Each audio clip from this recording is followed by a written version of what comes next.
நம்ம பையன் ஒருத்தர் யாரோ அழகான புள்ள ஒண்ண பார்த்திருக்காரு, ரொம்ப அழகா இருந்திருக்கு. பார்த்த உடனே அந்த புள்ளையும் நிறைய ஆயத்தெல்லாம் தெரிஞ்சு வச்சு ஆபிசா போல தெரியுது. இவரும் ஆபிசா தான். புள்ள நல்லா இருக்கேன்னு மெதுவா உத்து பார்த்திருக்காரு. பார்த்துக்கிட்டு பக்கத்துல ஏதோ ஒரு ஆயத்தை ஓதுனாராம். பக்கத்துல போய் ஓதிருக்காரு. குரான்ல அல்லாஹ் சொல்றான், வானத்தை அழகாக நாம் ஆக்கினோம். அத அந்த புள்ளைட்டு போய் ஓதிருக்கிறார். அந்த புள்ள திரும்ப ஓதிருக்கு,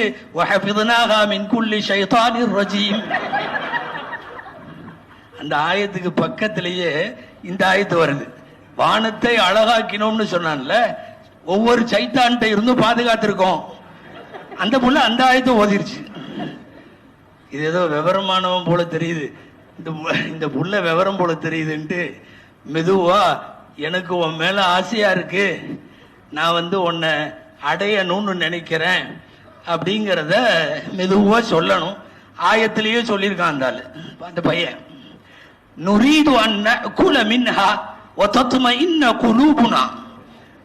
இந்த வானத்திலிருந்து தட்டு கேட்டாங்கல்ல ஒரு கூட்டம், அந்த கூட்டம் அந்த வார்த்தை சொல்லுச்சு, சாப்பிடலான்னு நினைக்கிறோம், மனசெல்லாம் நிம்மதியா இருக்கும் அப்படின்னு